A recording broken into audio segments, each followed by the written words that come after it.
It's Ian Alexander and Martha McGuinness back for more conversation with Noam Chomsky. Professor Chomsky, we've been talking about politics and education and language. I'd like to broaden out a little bit even more to issues of values and ethics and morality. And I've been reading your 2016 book, What Kind of Creatures Are We? And if I understand correctly, your work in linguistics leads you to the conclusion that human consciousness is, yes, very broad in scope, capable of conceiving much more than may seem possible, but it is not infinite or boundless. There are still mysteries that will always remain beyond our comprehension. Is that a fair summary of your views on this subject?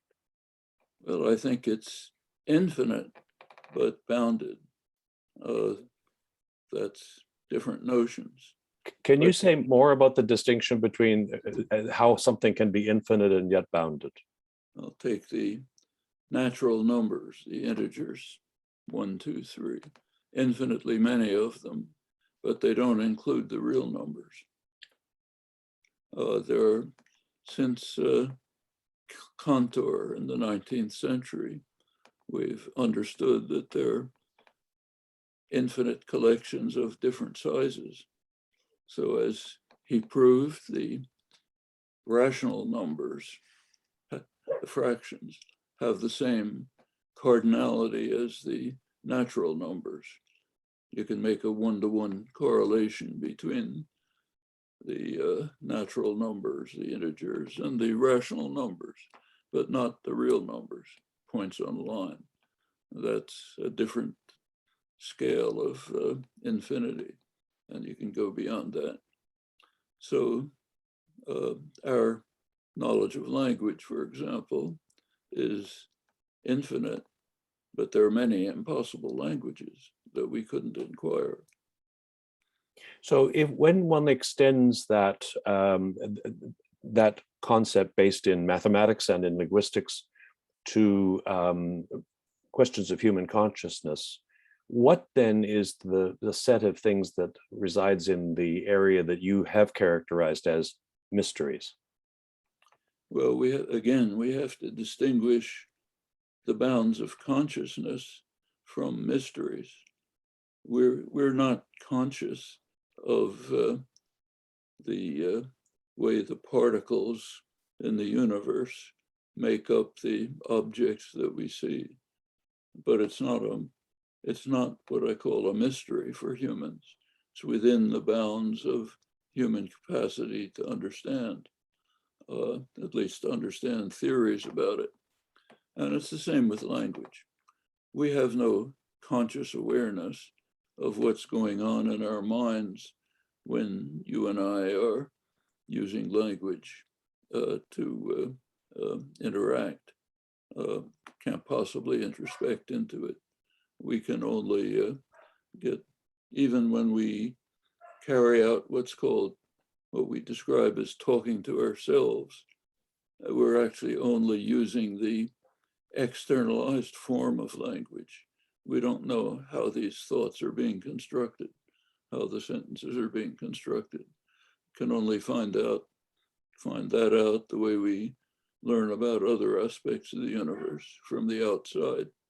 So consciousness has its own limits, and capacity to understand has other limits. There are many who think there are no limits. That's the issue of so-called Mysterianism. My view, it should be called truism. If we're animals, not angels, then we will be like other animals in that our capacities have a certain scope and certain limits, and that I don't see any reason why that shouldn't apply to our capacities to inquire into the secrets of nature. There is scope.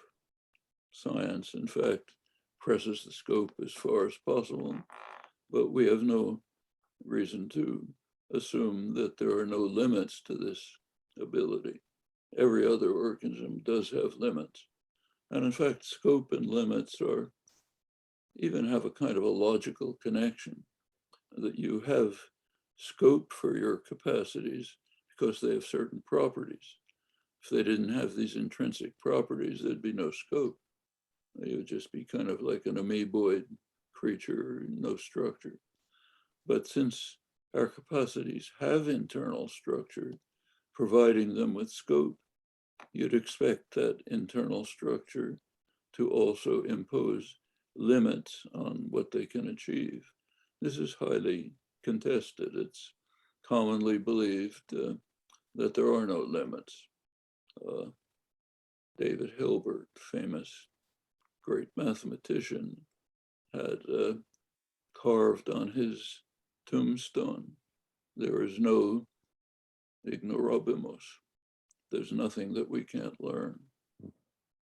Pretty bad timing, because that was just about at the time when Gödel proved his theorems about incompleteness of arithmetic, which of course we can transcend by moving to richer systems, but then there are things in those richer systems we won't comprehend. So it goes on and on. So if the human condition is infinite and bounded, what are the implications of that for how we ought to act and behave as individuals and as societies? There's no direct consequences, but it does lead us to suspect that we will never find really convincing explanations for our own intuitive, innate conceptions of what is good and right. We have such a conception shared among humans. There's experimental work which suggests strongly that it's common to children with virtually no experience and shared in very different cultures in fundamental ways, many varieties and differences at the more superficial end, but fundamentally shared instincts. But why we have these has been a puzzle for a few thousand years with no particular progress. And it may be that it's just beyond us. It's possible.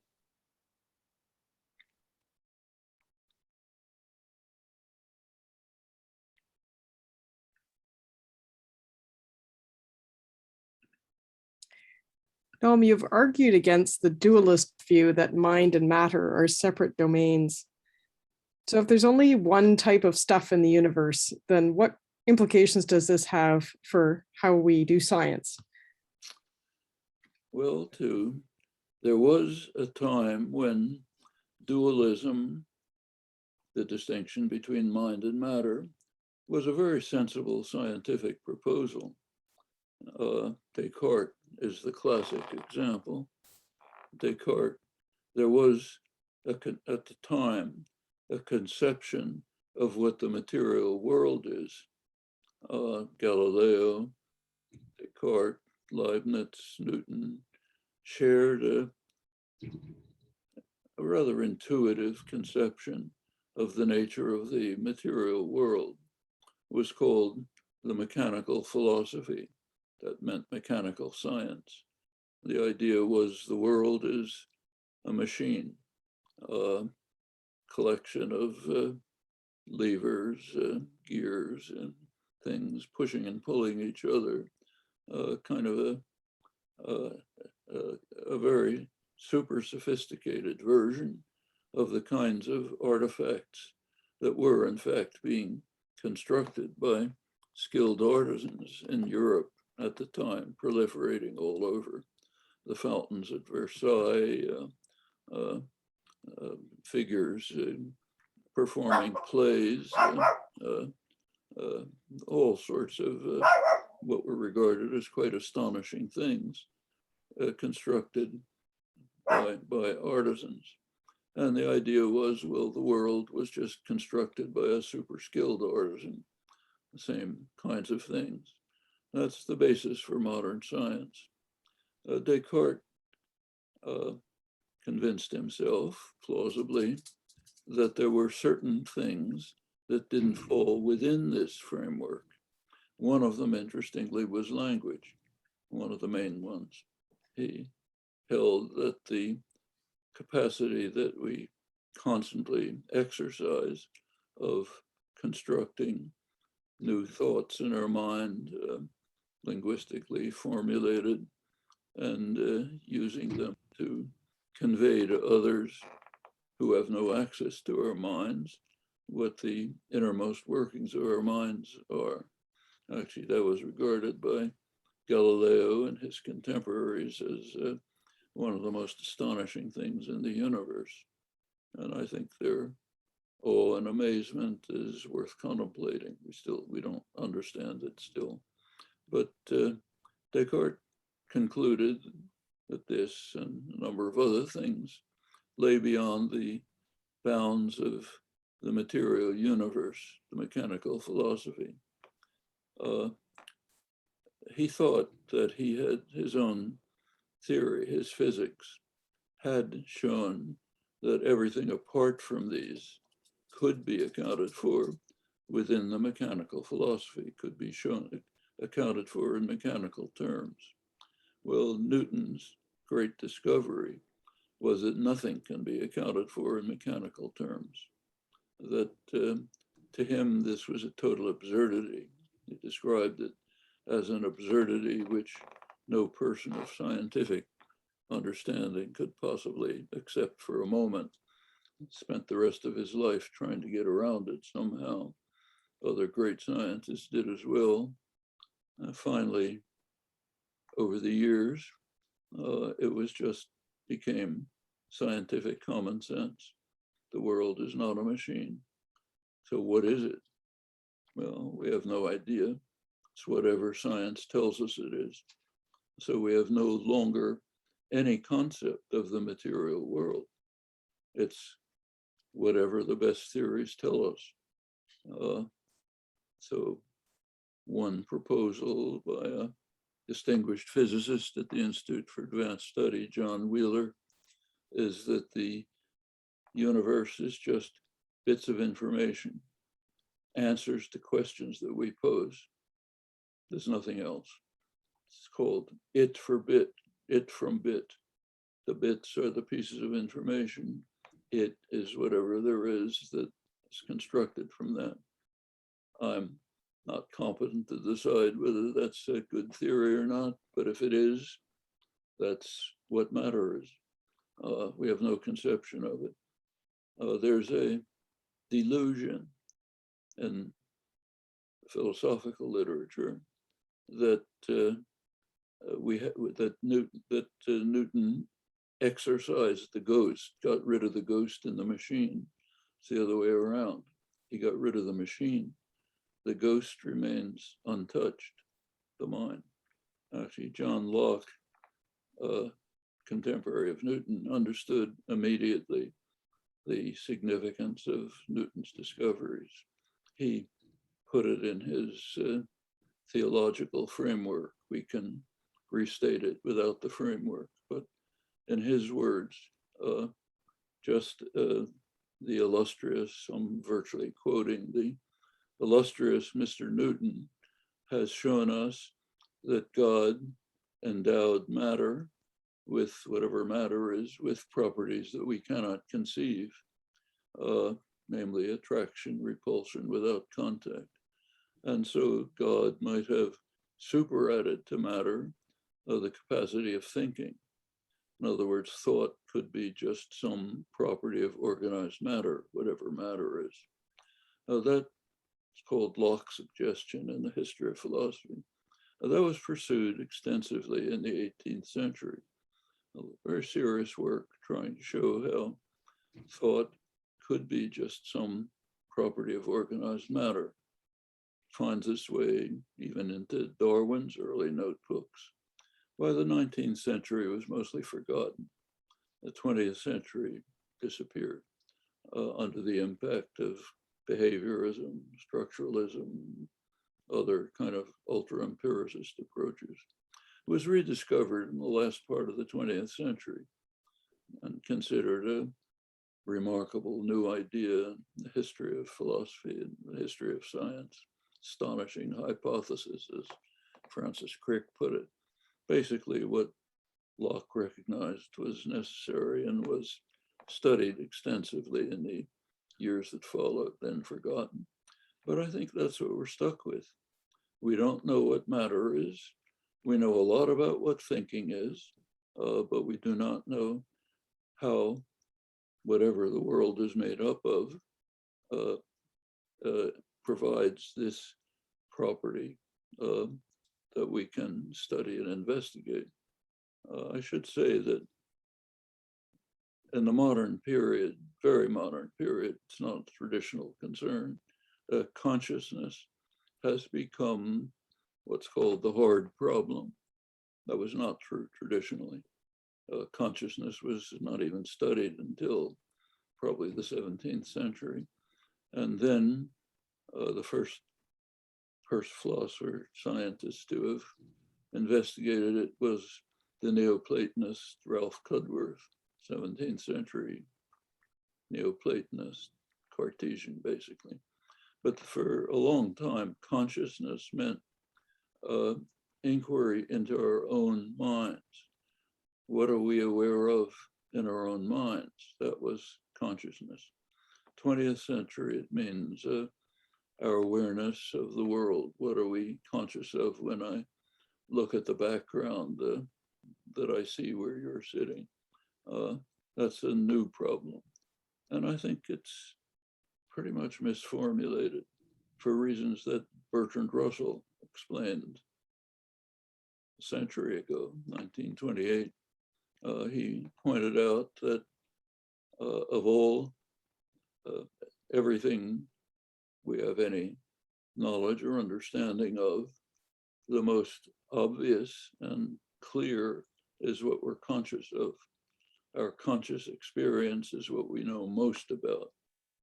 We know in great detail what our conscious experience is. What we don't know is what matter is. We don't know how to relate what we know a great deal about consciousness to matter, which we really don't understand. There was a concept of matter once, was demolished by Newton, nothing replaced it. So when you get to mind and matter, your question, we know a lot about mind. We don't know much about matter. That's the hard problem. What is the nature of what constitutes the world, and what answers the question that Locke raised without his theological framework? That's basically the problem, as I see it, the problem of consciousness, the problem of language, problem of science. What is matter? What parallels, if any, might we draw between the notion of an internal grammar for language and an internal moral compass? Well, that's an issue that was raised, I think, for the first time, at least in the modern period, by John Rawls back in the 1960s. I knew him pretty well then when he was working on his theory of justice. In the early drafts of his work, he was basing his theory of justice, which is now the major work in modern theoretical political science. He was basing it on a grammatical model explicitly. He was saying, just as we're working on internal grammars of language, there could be a grammar of moral judgment,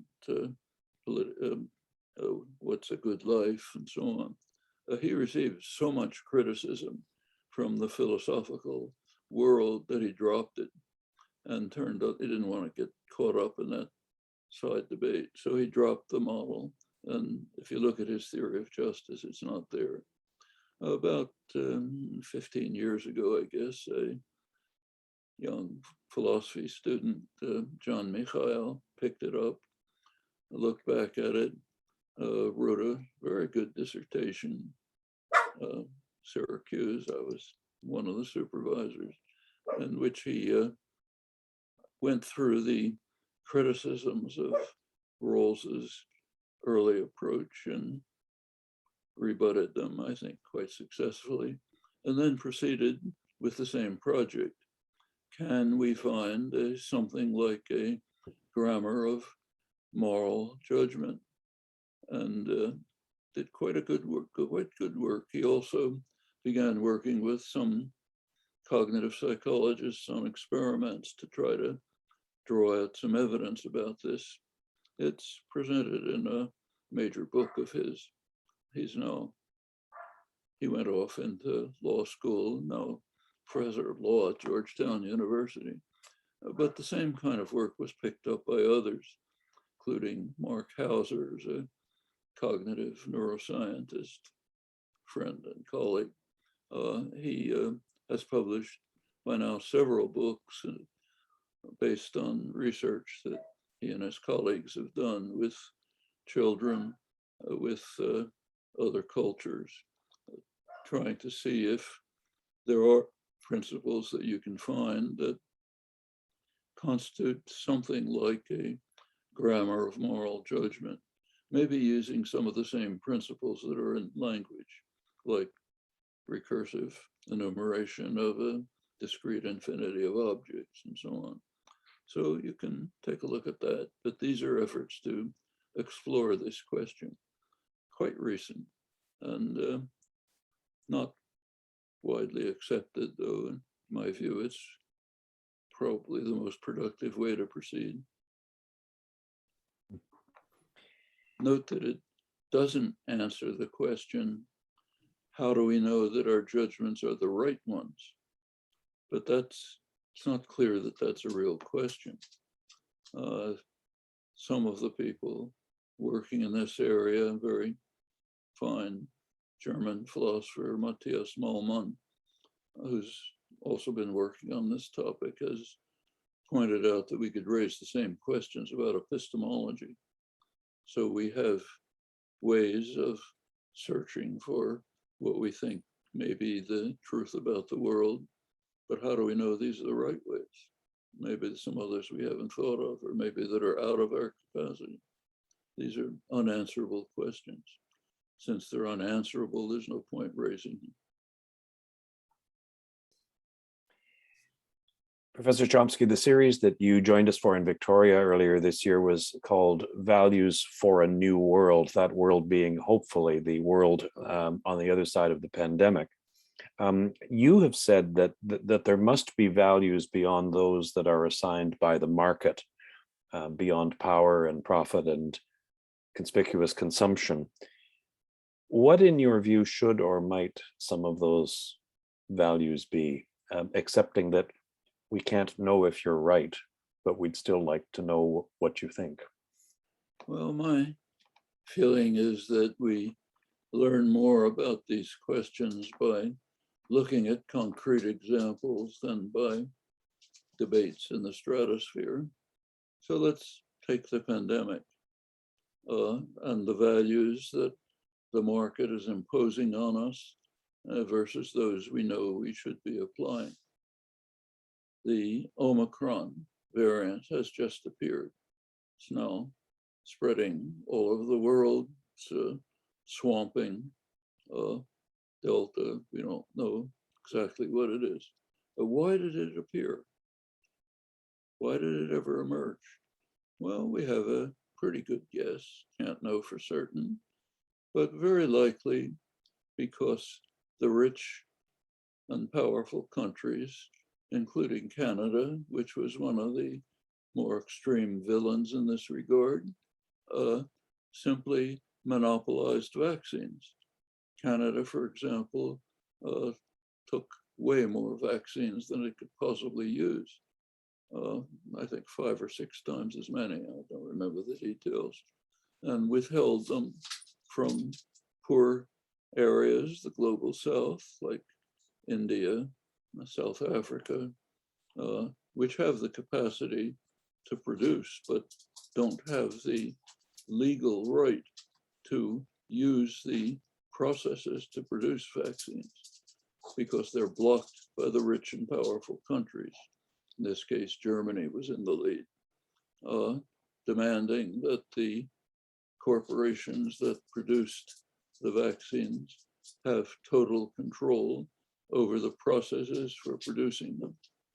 That's actually instituted in what are ludicrously called free trade agreements, which are in fact highly protectionist agreements, which guarantee major corporations unprecedented patent rights that never existed in the past, rights to hold on to their products for a huge period of time, but also process patents.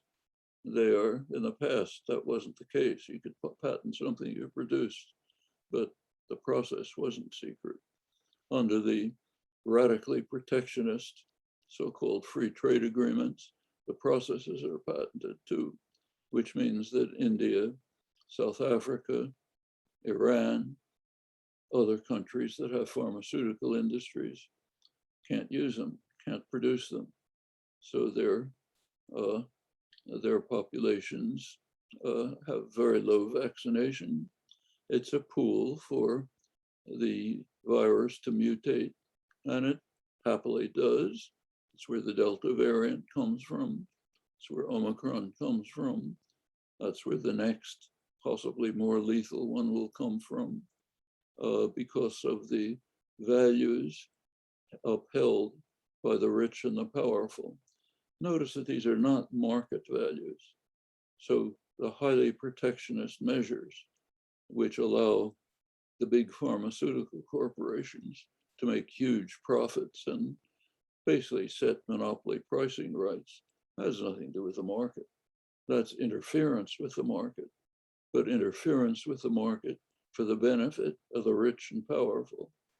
So when Canada and the United States and others monopolize the vaccines for themselves, when Germany leads the campaign of the rich countries to deny the global south of the ability to produce vaccines, that's following values. But we shouldn't mistake them for market values. The rich and the powerful have never been willing to subject themselves to market forces. They want others to be subjected to them, but not themselves.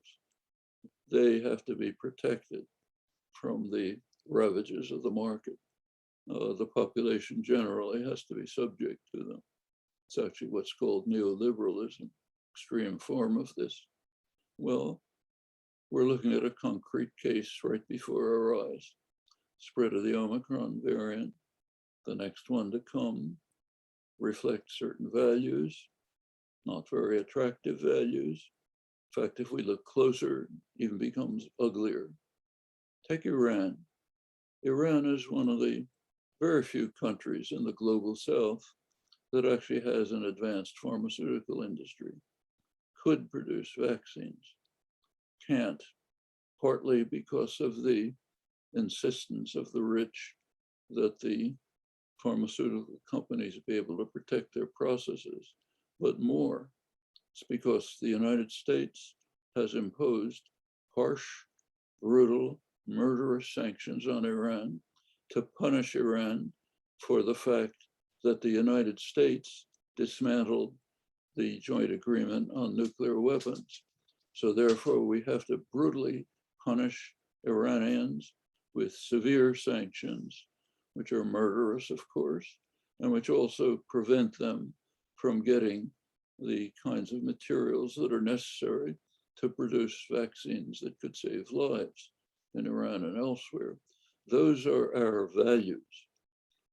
And the European countries, Canada, actually they've objected strenuously to the US sanctions and to the US pullout from the joint agreement, but they obey.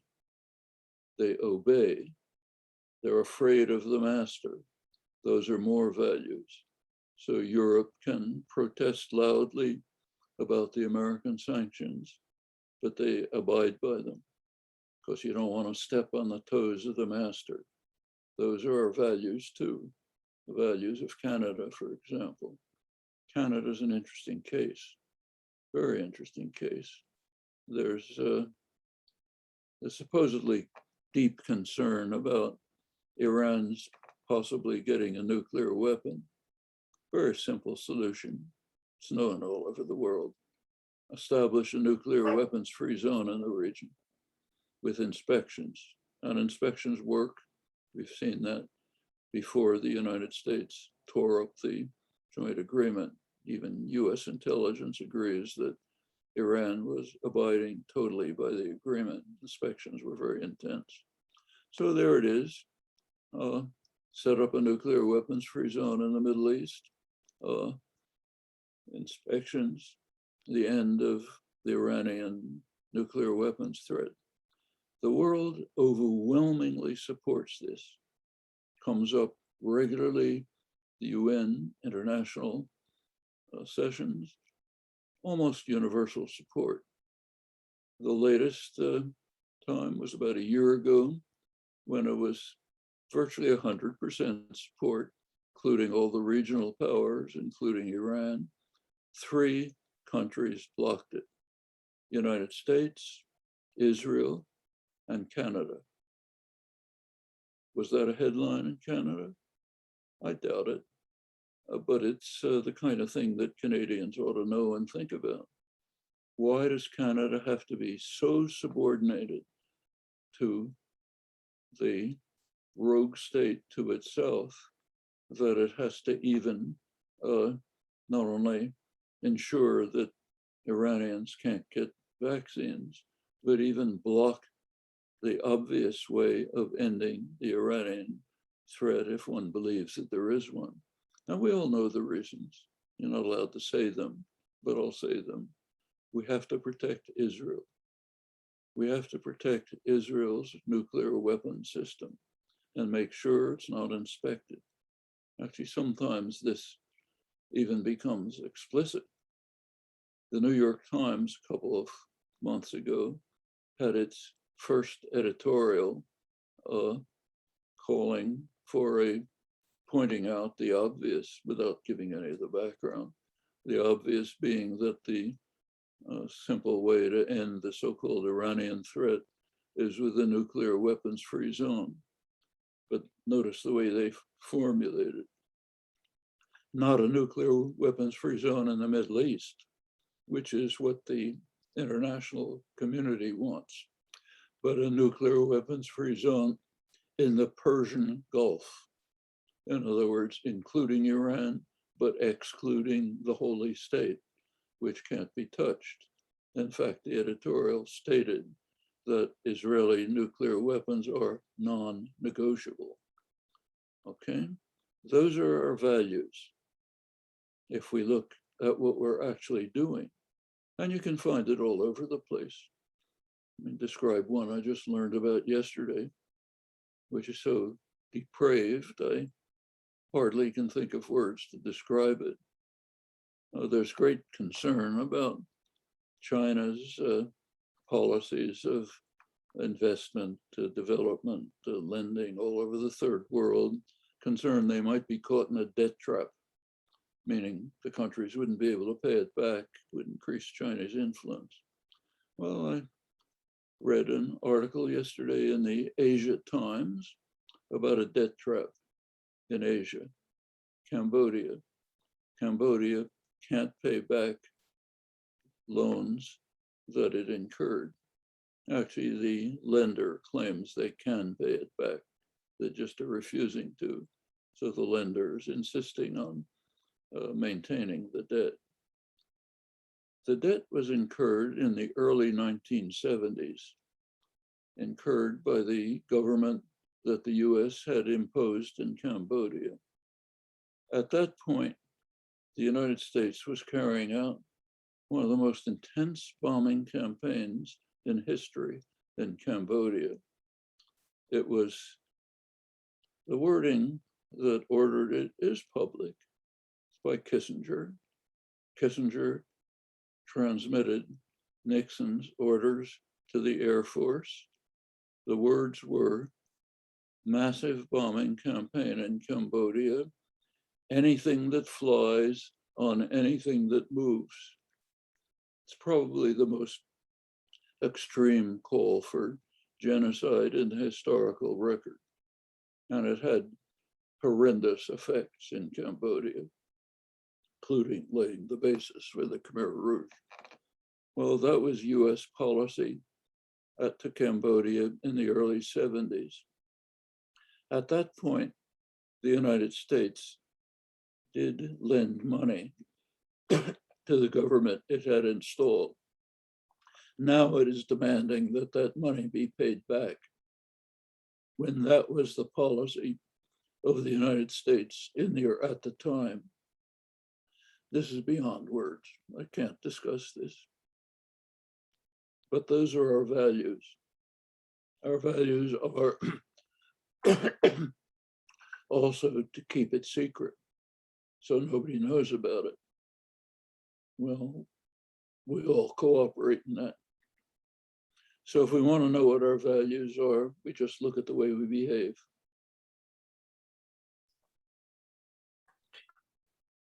I think it's fair to say that you're hardly a champion of organized institutional religion of any faith. You have spoken positively about faith-based progressive movements like the Catholic Workers' Movement, liberation theology. Beyond this, occasionally in your writings, one does come across the word soul. So I'm wondering, what, if any, is your sense of God and of God's relation to humanity? My feeling is if it makes people happy, comfortable, at ease to think there's a divine entity that is somehow looking after them, it's their business, not my business. But I don't see any reason. I did when I was a child, but since I was a teenager, I convinced myself that there's no substance to any such beliefs. If others want it, it's not my affair, but it's not for me.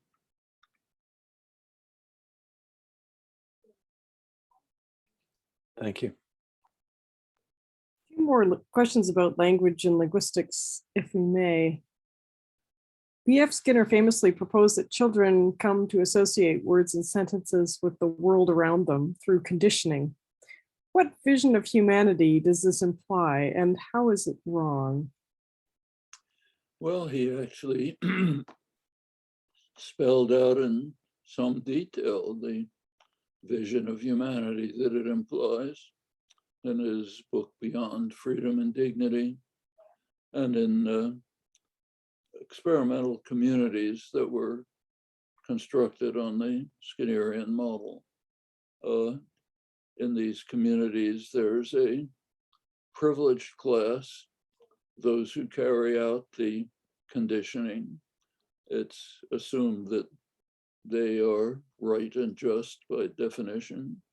And since people are completely malleable, can turn into anything, these masters construct conditioning systems, starting with infants, that simply shape them into what the masters conclude is good human beings.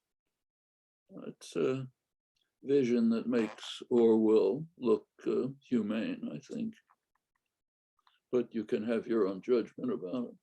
I mean, the fact of the matter is that it's all fantasy, total fantasy. Conditioning doesn't work. None of it works. It's all built on sand. But if there are people who believe it.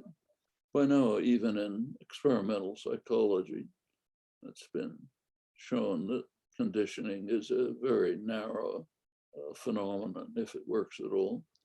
Conditioning turns out to be mostly a matter of shaping an animal's instinctive behavior in particular ways that accord with its fundamental instincts. So you can condition a pigeon to hit a ping pong ball because pigeons peck. Okay. You can condition a pig to pick up a coin in the ground, because pigs root, you know. And in fact, what's been discovered by Skinner students, in fact, is that conditioning works up to a point, but after a while, it starts to its effect starts to decline because the instinctive behavior takes over, and the animal doesn't pay any attention to the reinforcement, may even starve to death because it just refuses to be reinforced because the instinctive behavior is taken over. It was shown in a quite important paper by Nancy and Keller Breland back about 60 years ago, two of Skinner's major students who were animal trainers themselves. They're the ones who trained, you know, Flipper, all the famous animals. And they simply found that this is what's actually happening. By now, conditioning is recognized to be a pretty marginal phenomenon. But all of this was built on fantasy, no science behind it, but it does provide a vision of humanity, malleable individuals who can be shaped by the environment, by their controllers, and turned into whatever creatures we want them to be. We should recognize, incidentally, that this is a good part of liberal democratic doctrine. If you look at the leading figures, people like Walter Lippmann, leading public intellectual of the 20th century, Wilson, Roosevelt, Kennedy, liberal, Edward Bernays, another liberal figure, one of the founders of the public relations industry, Harold Lasswell, another liberal figure, one of the founders of modern political science, many others. Their views were that people are a problem. They're what Lippmann called the bewildered herd, stupid and ignorant outsiders. Another one I might mention is Reinhold Niebuhr, had the same views, the revered theologian. People are stupid and ignorant outsiders. We therefore have to feed them, as Niebuhr put it, emotionally potent oversimplifications and necessary illusions in order to shape them in the right direction. This is Lippmann's concept of manufacture of consent, which Edward Herman and I borrowed for a book on manufacture of consent, taken straight out of liberal doctrine. Public relations industry is based explicitly on that. Bernays was one of the founders of the industry, one of the main thinkers, and he adopted the same view.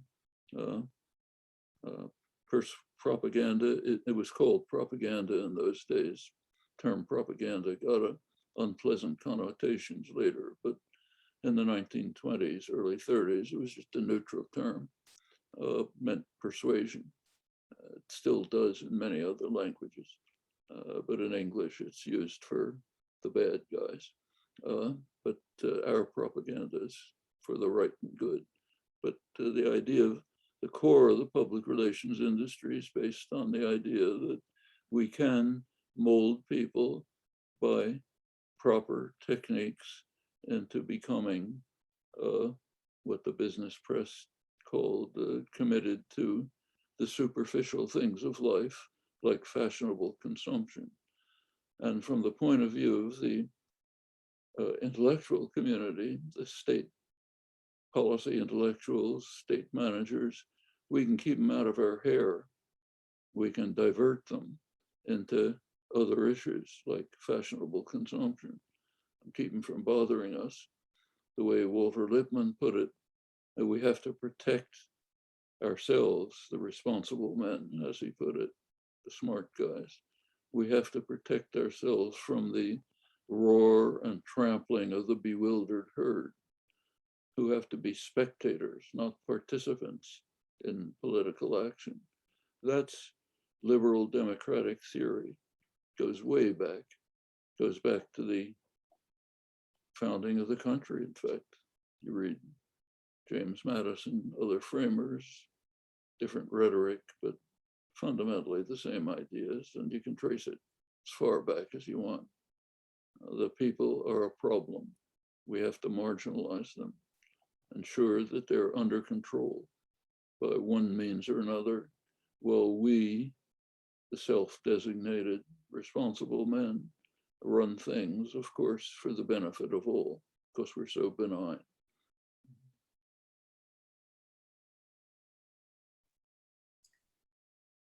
The generative approach to linguistics postulates that core aspects of language are universally shared and innate.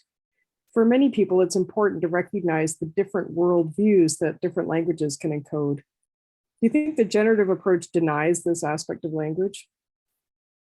No, it says nothing about it. Just says the fundamental principles are the same. Actually, there certainly are different worldviews in different cultures, but how much this has to do with the languages is very much an open question. There is, as you know, a famous hypothesis, the Sapir-Whorf hypothesis, which holds that language encapsulates different worldviews, not just the cultures, but even the language itself. That's pretty hard to maintain. I mean, if you look at just the historical record, take, say, Germany. People have been speaking German without significant change for well over a century. Has the culture changed? The worldview changed? In the 1920s, Germany was the peak of Western civilization. Peak in the arts, in the sciences, mathematics. Weimar Republic was regarded as a model of democracy. That was speaking German in the 1920s. Suppose you were speaking German 10 years later. Well, the depths of human history go up another 10 or 15 years, going back to the 1920s. Pretty radical changes in worldview, same language. Take English speakers. You can find radically different worldviews.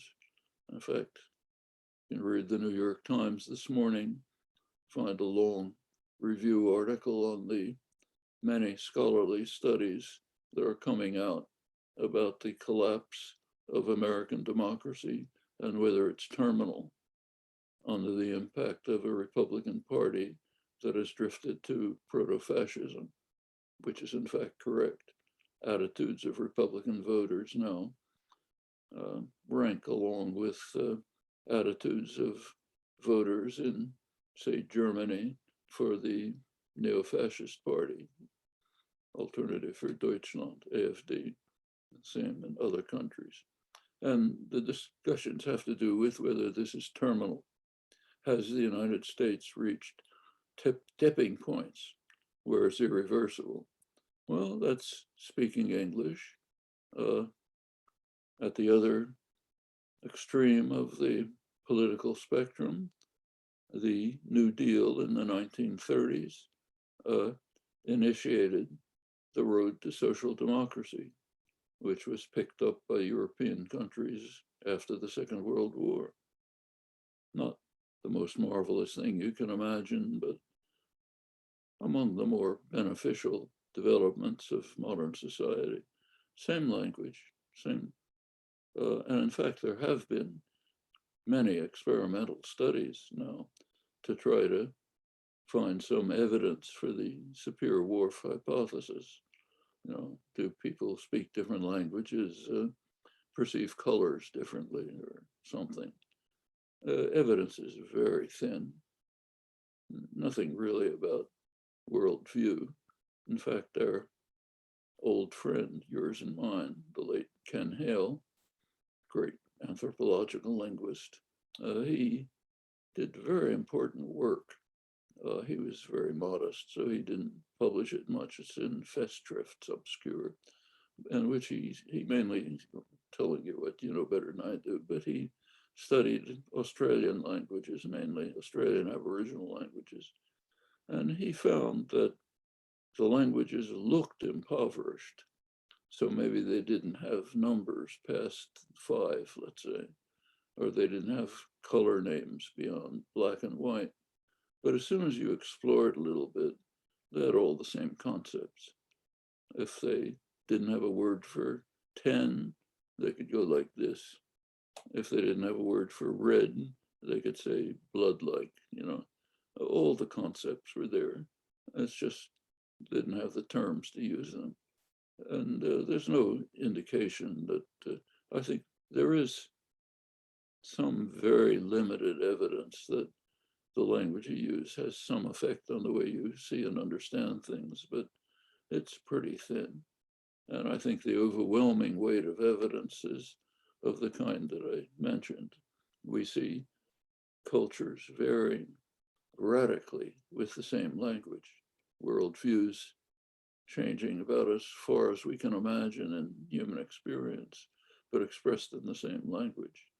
So it doesn't really look as though language itself is having a significant or even detectable effect on things like worldviews. They do differ in interesting and important ways, but it doesn't seem to be built into the language.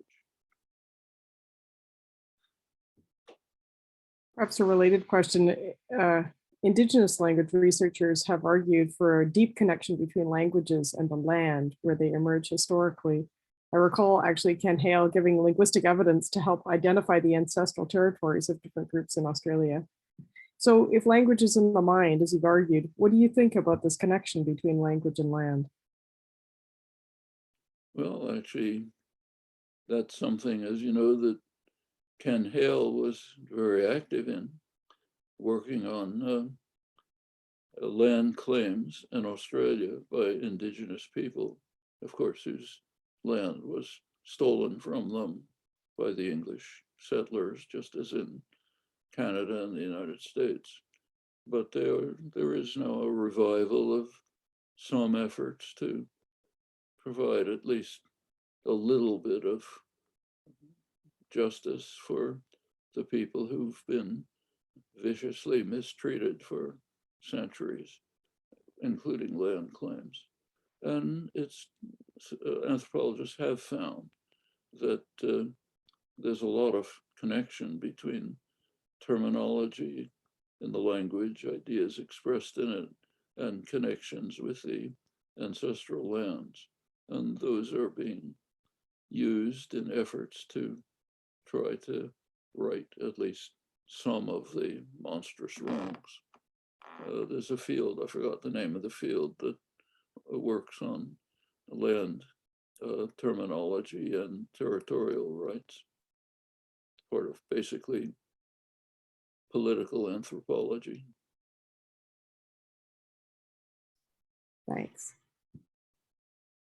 Noam, you've spent many decades on the political front lines between the forces of good and evil, and I'm interested in what you're seeing on that battlefield right now. You've mentioned the issues in Iran and the creation, destruction, and now attempt to revitalize a nuclear non-proliferation agreement. Maybe we could look elsewhere. I'd be interested in your views, for example, on the renewed conflict on the border between Russia and NATO in Europe. That's something that you've spoken and written about over a long period of time, and here it is back in the headlines again. Well, Vladimir Putin is not a nice guy.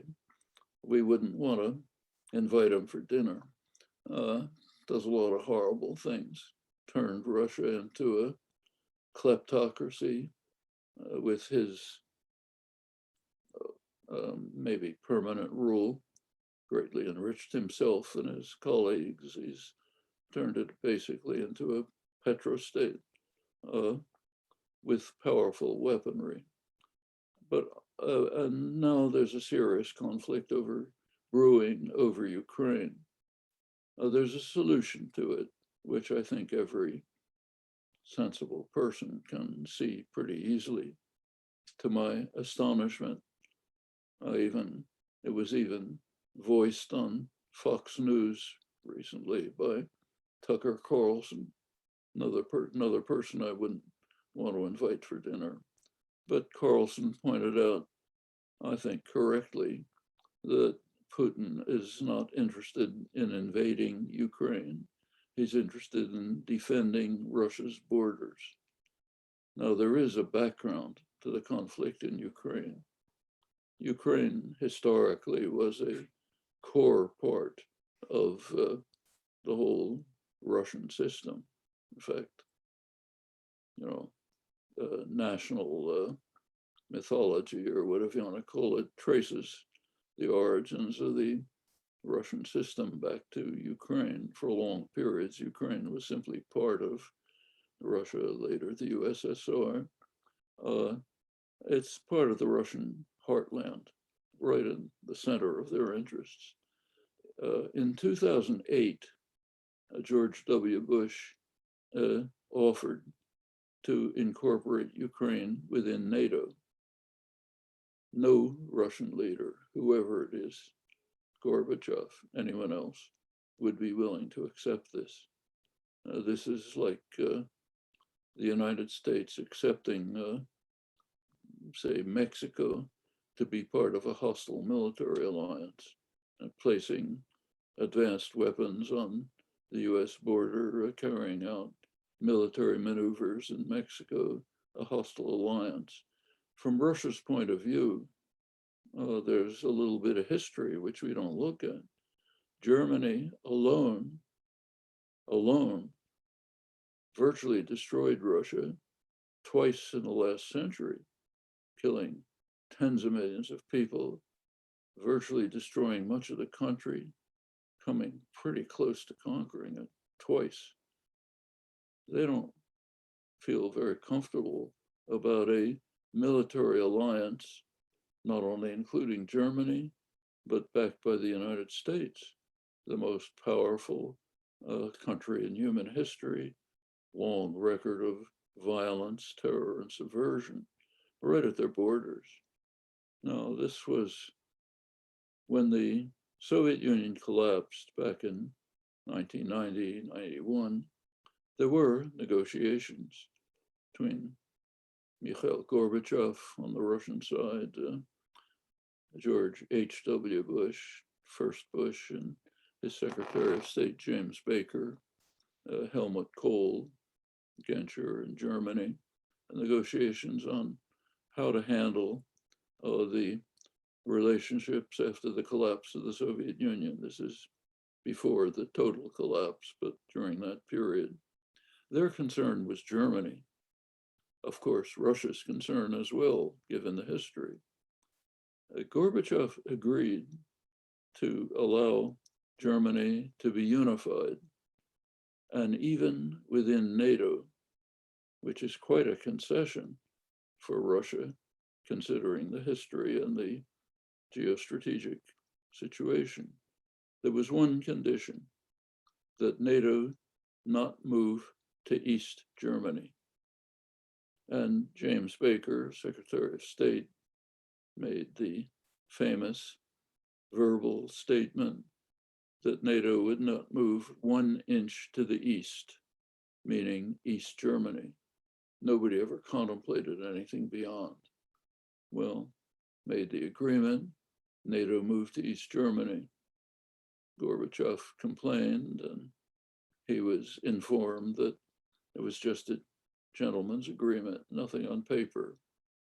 Implication, unstated, was if you're dumb enough to trust us, it's your problem. Wasn't said. Adding that, Clinton came along, expanded NATO to countries that had been within the USSR, moving right to the Russian border. The United States, Obama has what are called ABMs, missile defense systems, in Romania, elsewhere along the Russian border. every strategic analyst knows that these are offensive weapons. You can easily restructure them to be direct offensive weapons. But even beyond that, ABMs are understood to be offensive weapons. They sound pretty defense, but what does it mean? No defensive system is ever going to come anywhere near close to stopping a first strike or even impeding it. But conceivably, it might limit a retaliatory strike, which means that they are first strike weapons. They're saying, we can launch a first strike, maybe we can absorb a retaliatory strike. That's on the Russian borders. The reason why there was an ABM treaty dismantled by George W. Bush, but there was an ABM treaty, was because everyone understood this. Well, Obama insisted on keeping these systems on the Russian, almost on the Russian border. The pretext was defense of Europe against Iran. I mean, there's a level of absurdity you would think that even statesmen wouldn't fall below, but that was the formal proposal. I'm sure the Russians don't see it that way. Well, all of that. Meanwhile, NATO carries out regular military maneuvers not far from the Russian border, in the Arctic, in Poland, and this is a hostile military alliance. So the issue in Ukraine, I think, is, I don't often agree with Tucker Carlson, but I think he was right. It's, will the US agree to allow Ukraine to be outside any hostile military alliance, hostile to Russia? Ukrainians won't like that.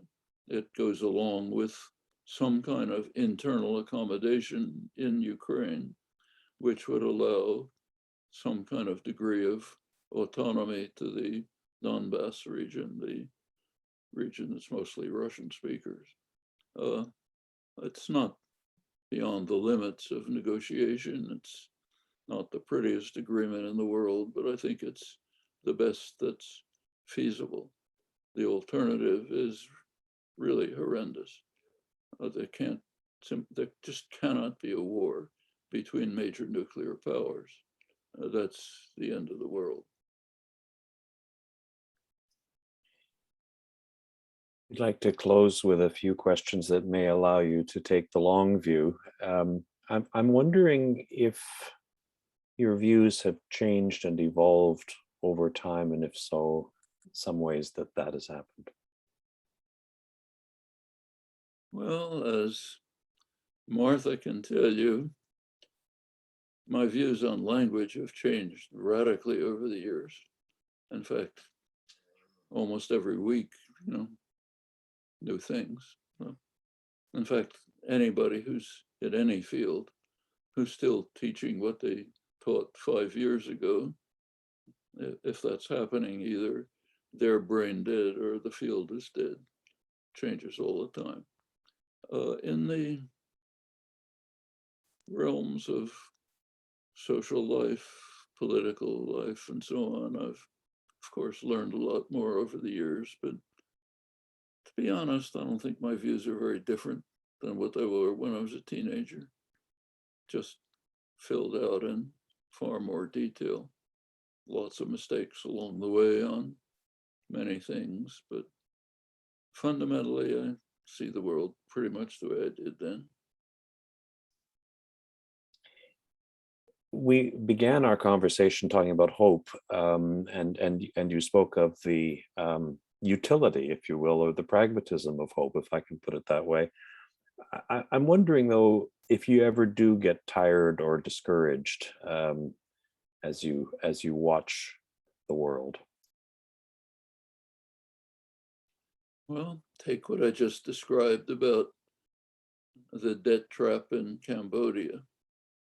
It's pretty hard to look at that and not have a rather dim view of the nature of the human species. But then when you think about it, there are poor people living in misery and suffering who are struggling against those things. I've been inspired to see it myself in many parts of the world, Southeast Asia, Central America, Middle East, many places.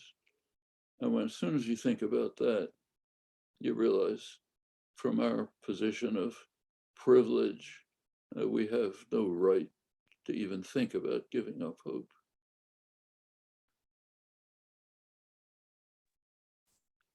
How do children and grandchildren influence the way you think about the future? You can add 2 great-grandchildren. Well, yes, of course, them, but all of their peers as well. When Greta Thunberg gets up at Davos and says, "You have betrayed us," referring to my generation, it's hard to deny it. We have betrayed or continuing to betray the young people of the world, including my great-grandchildren. We're not leaving them a viable world. In fact, maybe not a world at all. Let's just take something else if you want to be discouraged about the human species. There's an organization, this also doesn't get reported, which is very significant. It should be. There are counterparts in Canada. There's one of the major organizations in the United States is the American Legislative Exchange Council, ALEC for short, a huge lobbying corporation, massive funding from the corporate sector across the spectrum. They work sort of clandestinely. They work at the state level where things aren't, nobody pays much attention, but where a lot of significant decisions are made in the American federal system. That's very important, what happens at the state level. And at the state level, it's pretty easy to ram through legislation. First of all, nobody's watching, and state legislatures can easily be pressured by corporate lawyers, vast amounts of capital, campaign funding, and so on. And their task is to get the states to pass legislation which is business friendly. So for example, there's billions of dollars a year of robbery of wages in the United States. Businesses just decide, I'm not going to pay the employees, can't do anything about it, won't pay them for overtime, so on. It's called wage theft, billions of dollars a year. Well, one of Alex's achievements is to get states to pass legislation that you can't punish wage theft and you can't investigate it. You're not allowed to investigate wage theft. Well, that's what class war is. But let's talk about last Friday. Last Friday, ALEC had its meetings and launched a new program to stop the persecution of the fossil fuel companies. The fossil fuel companies are now being persecuted unfairly by shareholders who are pressuring companies to divest from fossil fuels, or by the leftists who run the whole world, the commie leftists who run the world, who are pressuring on climate change. And this is attacking the poor, innocent fossil fuel companies who are subject to discrimination. So the states have to pass laws, and they'll do it, ensuring that state funds, like pension funds, there's a lot of them, cannot be invested in any bank, let's say, which dares to divert investment away from fossil fuel companies. These poor, suffering, innocent people who are being so badly mistreated. Okay, I'm sure you can find counterparts in Canada. You can't get vulgar enough and depraved enough to go beyond those who are fighting constant class war, they surpass all limits. And it's usually in secret, not technically secret. So this is theoretically public, but nobody's going to know about it. But but is there reason to give up hope because of that? No, the opposite. It's the reason it tells us we got to struggle harder. You got to unearth it, let people know about it, reverse it. And it can be done. On the issue of climate, we actually don't have a lot of time. Another couple of decades, we may literally be on tipping points. Probably read yesterday's reports about the new discoveries about the polar ice caps, both Arctic and Antarctic, melting much faster than anyone thought, with consequences that could be extremely grim. This continues to happen. There's still time, not much, but there are things that can be done, and they're very important to do on all of the domains we've been talking about and many others. Noam, how do you hope to be remembered? I don't, up to others to decide. I do what I can. People will pick what they want. To tell you the truth, I think all of us should hope simply to be remembered. Recall that the human species is facing catastrophe. It may collapse in a generation or two. There won't be anybody remembering anything.